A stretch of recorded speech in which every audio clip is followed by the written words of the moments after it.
There was nothing grand about the house on Maple Lane. The paint was chipped in some places, the roof creaked on windy nights, and the garden, though loved, was often overrun with wildflowers that refused to be tamed. But to Emma and Daniel, that house was more than walls and windows. It was the space where their dreams took root, and where every inch carried the warmth of the love they built together. They had bought the home when everyone else thought it was a mistake. The neighborhood was changing fast, and the HOA had recently become stricter than ever. Most of the other residents wanted perfectly trimmed lawns, neutral-colored doors, and matching mailboxes. But Emma and Daniel didn't have the money, or the desire, to keep up appearances. What they had instead was each other. Every morning, Daniel would leave early for his job at the auto shop, and Emma would tend to her small garden out front.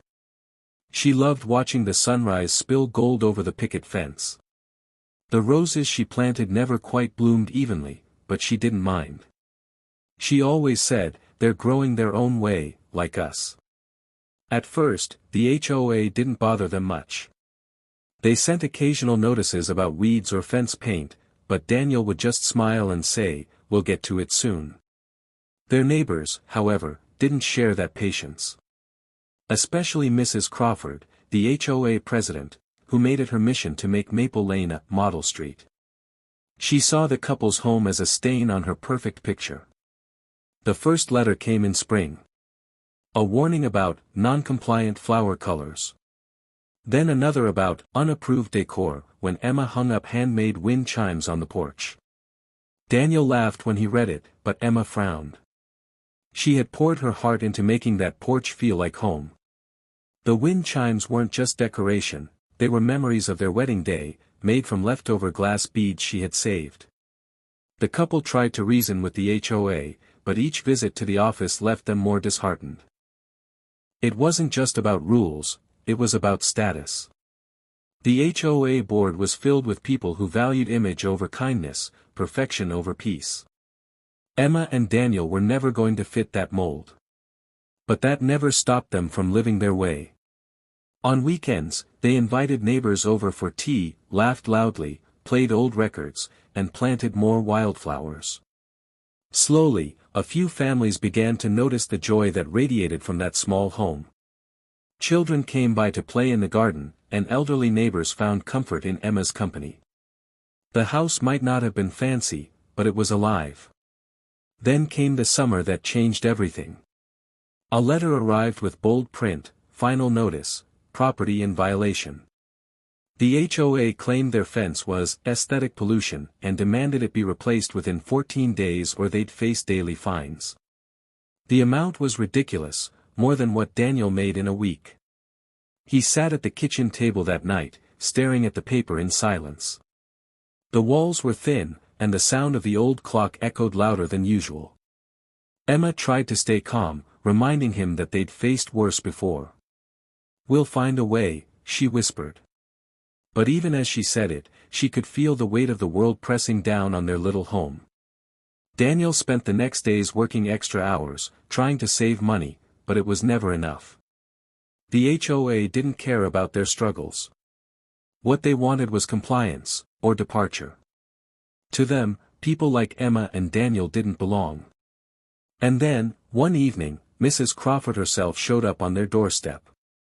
Her car gleamed under the fading sun, and her expression was as sharp as the heels she wore.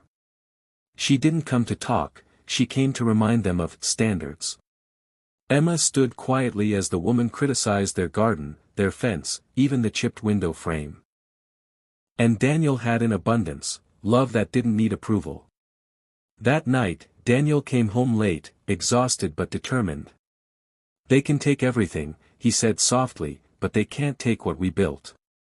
As the sun set, they sat on the porch surrounded by their imperfect flowers, holding hands. The wind chimes sang faintly in the breeze, as if to remind them that beauty didn't need permission. The next morning, Emma decided something had to change. She wouldn't let the HOA destroy their peace anymore. If love was all they had, then it was time to prove that love could outlast every rule, every threat, and every attempt to tear them down. She looked at the garden, then at the fence, and smiled. It wasn't perfect, but it was theirs. And she would fight for it, not with anger, but with the quiet strength that had carried them through everything. The war with the HOA had begun, not of noise and rage, but of resilience and heart. The following weeks were a quiet storm. The HOA's letters arrived with ruthless consistency, printed threats dressed up in polite language. Each envelope carried the same undertone: comply or crumble. But Emma had already made her choice. She didn't fight back with arguments or protests. Instead, she fought with beauty. She started by repainting the fence, not with the HOA-approved beige, but with soft shades of blue and lavender, inspired by the wildflowers that grew nearby. Every brushstroke carried her calm defiance. Neighbors slowed their cars to watch her paint. Some smiled. Others frowned. And somewhere behind a lace curtain, Mrs. Crawford seethed. Daniel worried, of course. He worked long hours and came home tired, only to see his wife standing barefoot in the garden, paint on her hands and sunlight in her hair. "You're going to get us fined," he said one evening, half joking, half afraid. But Emma only smiled. "Then let them fine us for love," she whispered. The HOA didn't take long to react. Within days, they issued an official complaint, claiming Emma's fence colors were disruptive to neighborhood harmony. Along with it came a fine large enough to empty their modest savings. Still, Emma refused to bow down. She began organizing what she called porch evenings. Every Friday, she invited anyone who wished to come, neighbors, friends, even strangers, to share tea and listen to the stories behind her garden. She spoke about each flower as if it were a person, telling tales of resilience and patience. People came out of curiosity at first, then stayed for comfort. The porch that the HOA had called unsightly became the heart of the street. Daniel, once reluctant, started to see the quiet power in what she was doing. He built small benches from old scrap wood, fixed the string lights, and helped her hang a wooden sign that read, "Welcome home, whoever you are." It wasn't just decoration, it was a statement. But the HOA saw none of that. To them, every improvement was another act of defiance. They sent inspectors to take photos, filed complaints, and even tried to pressure other homeowners to stop associating with the couple. Some did, fearful of losing favor or being fined themselves. Yet others quietly stood by Emma and Daniel, inspired by their courage. One morning, a letter came that went beyond threats. It was a formal notice of a hearing, a meeting where the HOA board would decide whether their property violated community integrity. Emma felt her hands shake as she read it. This wasn't just about a fence or flowers anymore, it was about their right to exist in peace. Daniel tried to remain calm. He told her they'd attend, they'd explain, and they'd show that their home wasn't an eyesore, it was a symbol of belonging. But deep down, he knew it wouldn't be easy. The HOA board wasn't interested in understanding, they wanted control. The day of the hearing arrived with gray skies and a biting wind. Emma wore her simplest dress and carried photos of the garden in bloom. Daniel, with his rough hands and tired eyes, stood beside her like a quiet shield. The meeting room was filled with faces they barely recognized, people who rarely waved, now gathered to judge. Mrs. Crawford sat at the center of the long table, her voice as cold as the fluorescent light above. She listed every violation, the colors, the chimes, the gatherings, the unapproved sign. Each item sounded absurd when spoken aloud, yet each was followed by a murmur of agreement from the board. When Emma finally spoke, she didn't defend herself with anger. She talked about the home they'd built, about how the garden had become a place where lonely neighbors found company, where children played without fear, where laughter filled the air that once carried silence. She ended with words that hung in the room like a gentle truth: "We don't have much, but we have love. And love makes a neighborhood real." For a moment, no one spoke. Even Mrs. Crawford's expression faltered. But then came the verdict: violation confirmed. The HOA imposed a heavy fine and demanded that the couple repaint the fence and remove the porch sign within 10 days. Failure to comply would lead to legal action. The walk home was silent. The air felt heavy, as if the whole world disapproved. Yet, as they reached their gate, something strange happened. A small group of neighbors stood waiting. One by one, they offered quiet words of support. A retired teacher handed them an envelope with a small donation. A young mother offered to help repaint, if they chose to. And an elderly man, who had never spoken much before, simply said, "Your garden gives this street life." That night, Emma couldn't sleep. She stared out the window, watching the moonlight shimmer on the lavender fence. She knew the battle was far from over, but she also knew something powerful had begun. People were waking up to what mattered, not the color of a fence, but the kindness behind it. Daniel sat beside her, his hand finding hers. They didn't need to speak. The silence between them was full of unspoken promises. They would endure this together. The HOA might control the rules, but they couldn't control the spirit that grew from the cracks of that old house on Maple Lane. What started as defiance was now something deeper, a quiet revolution born from love. And as autumn began to paint the world in shades of gold, Emma decided that if they were going to be forced into another fight, she wouldn't just fight for their home, she'd fight for every neighbor who ever felt small under the shadow of power. The house on Maple Lane would stand as proof that love was not weakness. It was strength, painted in lavender and hope. Winter arrived early that year, bringing a hush over Maple Lane. The once bright flowers had wilted beneath frost, but Emma didn't see it as an end, only a pause. The lavender fence stood proudly against the gray sky, its colors softer now, weathered by wind and time. The HOA had expected them to break by now, to give up under the weight of fines and formal warnings. But Emma and Daniel still woke up each morning to the same ritual, tea on the porch, quiet laughter, and the warmth of knowing they were standing on something no one could take away. The HOA, however, wasn't finished. Mrs. Crawford had made it personal. The couple's defiance had sparked something she couldn't control, unity among the neighbors. More people began painting their fences, planting wildflowers, and hosting small gatherings of their own. What had started as an HOA problem had grown into a community movement. Letters of complaint began pouring into the HOA office, not against Emma and Daniel, but against the board itself. Homeowners accused them of bullying and unfair practices. Meetings grew tense, and one by one, residents began to question the very rules they once followed. Without thought. Emma didn't mean to start a revolution, but her quiet courage had done just that. People who never spoke now shared stories of their own struggles, of unfair fees, impossible standards, and the loneliness of living in fear of fines. The HOA had built its authority on silence. Emma had broken that silence. But Mrs. Crawford wasn't about to surrender. When her attempts to intimidate failed, she turned to the law. One cold December morning, a letter arrived, a court summons. The HOA was officially suing Emma and Daniel for continued non-compliance and public disturbance. Daniel read the notice slowly, the words burning in his hands. The legal fees alone could crush them. For the first time, he felt real fear, not for himself, but for Emma. She had poured every ounce of her heart into their home, and now, that home was being used against them. Still, Emma's resolve didn't waver. "If they want to fight in court," she said softly, "then we'll bring the truth there too." The trial drew unexpected attention.